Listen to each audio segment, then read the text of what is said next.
Hybridization দ্বারা একটা ammonia অণু কিভাবে তৈরি হয়, সেখানে একটা নাইট্রোজেন পরমাণু তার সঙ্গে 3টে হাইড্রোজেন পরমাণু যুক্ত হয়ে একটা অ্যামোনিয়া অণু তৈরি হয়।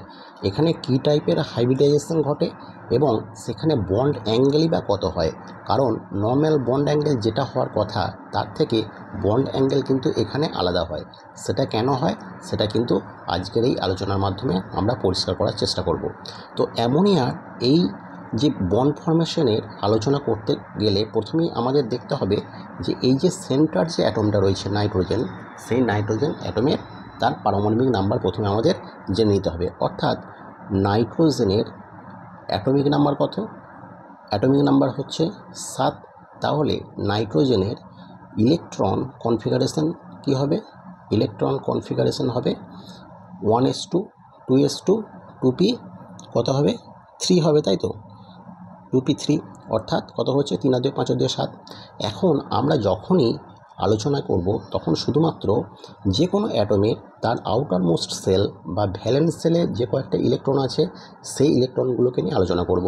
কারণ কি, শুধুমাত্র ভ্যালেন্স সেলের ইলেকট্রনগুলোই কিন্তু রাসায়নিক বিক্রিয়ায় অংশগ্রহণ করে। তাহলে এখন যদি নাইট্রোজেনের আমরা বক্স কনফিগারেশনটাকে দেখি, তাহলে আমরা কি লিখতে পারি? ধরো আমরা এটা ধরলাম 2s অরবিটাল এবং এটাকে আমরা ধরলাম কি p অরবিটাল, এবং p অরবিটালে কি থাকে? 3টে সাব অরবিটাল থাকে। একটা হচ্ছে px, একটা হচ্ছে py এবং এটা হচ্ছে pz। অর্থাৎ এটা হচ্ছে 2px, এটা হচ্ছে 2py এবং এটা হচ্ছে 2pz। এখন দেখো 2s অরবিটালে কতগুলো ইলেকট্রন রয়েছে?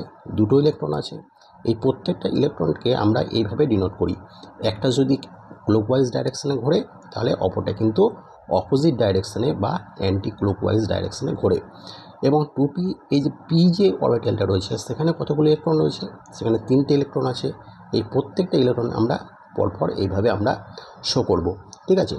তাহলে দেখো, অন্যান্য যখন কম্পাউন্ড আমরা যখন আলোচনা করেছিলাম, যখন মিথেন নিয়ে আলোচনা করেছিলাম, তখন দেখেছিলাম কি যে গ্রাউন্ড স্টেট অর্থাৎ কার্বনে যখন বিক্রিয়ার আগে যে ইলেকট্রন কনফিগারেশন থাকে সেটাকে গ্রাউন্ড স্টেট বলে, এবং তখন সেটা এক্সাইটেড হয়েছিল।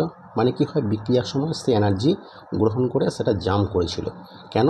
কারণ তখন p অরবিটাল কিন্তু একটা p অরবিটাল কিন্তু ফাঁকা ছিল। এক্ষেত্রে দেখো p অরবিটালে প্রত্যেকটা অরবিটালে কিন্তু মিনিমাম একটা করে ইলেকট্রন আছে। কাজেই এখানে কিন্তু এক্সাইটেড হওয়ার প্রয়োজন নেই। এখানে কী হবে, নর্মালি এই যে 2s এবং 2p অরবিটাল এদের মধ্যে একটা ওভারল্যাপিং হবে। তাহলে ওভারল্যাপিং হওয়ার পরে কি হবে? একটা ওভারল্যাপিং ঘটবে, এবং ওভারল্যাপিং হওয়ার পরে এই যে 4টে নতুন হাইব্রিডাইজড বা সংকর অরবিটাল তৈরি হবে, ঠিক আছে? এই যে অরবিটালগুলো এগুলো হচ্ছে বিশুদ্ধ অরবিটাল। তাহলে এই যে 4টে সংকর অরবিটাল তৈরি হলো, এদের ধর্মগুলো কিন্তু একই হবে। এবং এই অরবিটালগুলোর নাম কি হবে? দেখো, এখানে 3টে আর এখানে একটা, অর্থাৎ 3টে p অরবিটালের সঙ্গে একটা s অরবিটাল হচ্ছে। অর্থাৎ এই যে নতুন 4টে অরবিটাল হলো, এটা হচ্ছে একটা sp3, এটা হচ্ছে sp3, এটা হচ্ছে sp3 এবং এটা হচ্ছে sp3। দেখো, এই যে প্রথম যে অরবিটালটা রয়েছে এখানে কটা ইলেকট্রন? দুটো ইলেকট্রন, এবং বাকিগুলোতে প্রত্যেকটাতে একটা করে ইলেকট্রন থাকবে। এখন এক একটা অরবিটালে যেহেতু দুটো করে ইলেকট্রন থাকে, কাজেই প্রত্যেকটা অরবিটাল চাইবে আর একটা ইলেকট্রন গ্রহণ করে কী হবে, সে সুস্থিত বা স্টেবল হওয়ার চেষ্টা করবে। এখন এই যে হাইড্রোজেন যে অ্যাটমটা রয়েছে, হাইড্রোজেনের অ্যাটমিক নাম্বার কত? 1, এবং এর ইলেকট্রন কনফিগারেশন কত হচ্ছে? 1s। এর যদি বক্স কনফিগারেশন দেখি তাহলে কি হচ্ছে, এটা হচ্ছে 1s অরবিটাল এবং এখানে একটা ইলেকট্রন রয়েছে। এবং কি হচ্ছে, 3টে হাইড্রোজেন অ্যাটম এখানে অংশগ্রহণ করছে। অর্থাৎ এখানে একটা হাইড্রোজেন, এখানে একটা হাইড্রোজেন, অর্থাৎ এখানে একটা s 1s, এখানে একটা 1s।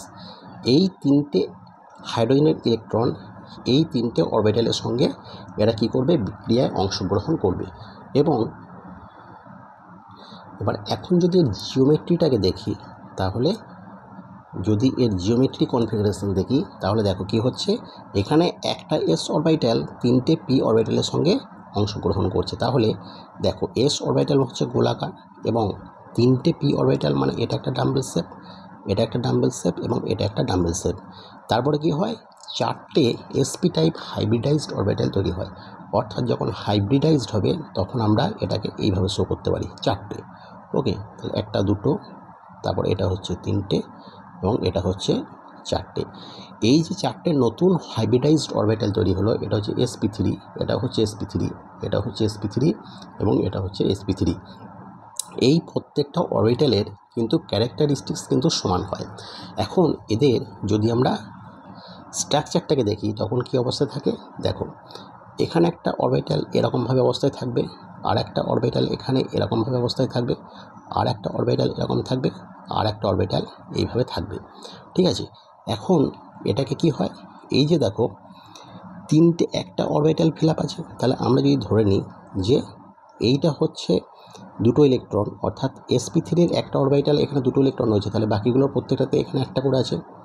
তখন কি হয়, 3টে হাইড্রোজেন অ্যাটম এইভাবে যুক্ত হয় এবং হাইড্রোজেনের একটা করে ইলেকট্রন 3টে এই যে নাইট্রোজেনের এই 3টে এই যে sp3 হাইব্রিডাইজড অরবিটালের সঙ্গে যুক্ত হয়। ঠিক আছে, এরপরে কি হয় দেখো, এখানে মিডিলে নাইট্রোজেন থাকলো এবং 3 দিকে 3টি হাইড্রোজেন থাকে, অর্থাৎ এখানে একটা হাইড্রোজেন, এখানে একটা হাইড্রোজেন এবং এখানে একটা হাইড্রোজেন।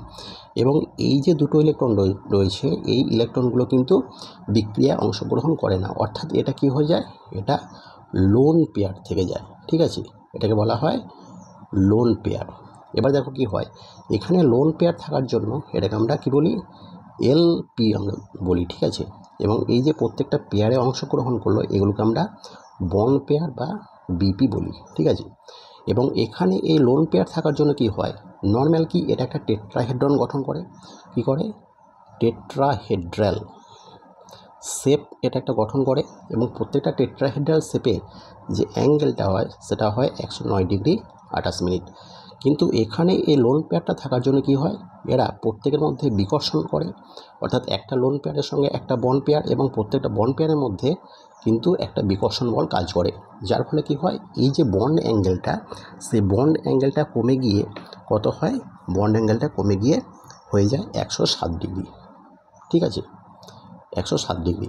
ঠিক আছে, তাহলে যদি এরকম কোশ্চেন আসে যে অ্যামোনিয়া যে অণুটা তৈরি হচ্ছে, সেই অ্যামোনিয়া অণুতে একটা টেট্রাহেড্রাল শেপ তৈরি হয় এবং সেখানে sp3 হাইব্রিডাইজড অরবিটাল তৈরি হয়, কিন্তু সেক্ষেত্রে যে বন্ড অ্যাঙ্গেলটা সেটা 107 ডিগ্রি কেন হয় সেটা ব্যাখ্যা করো। যদি এরকম কোশ্চেন আসে তাহলে তোমরা অবশ্যই কিন্তু এইভাবে ব্যাখ্যা করে বলে দিতে পারবে।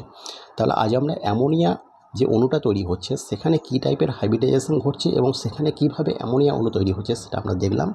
নেক্সট ক্লাসে আমরা বোরন ট্রাইক্লোরাইড নিয়ে আমরা আলোচনা করব।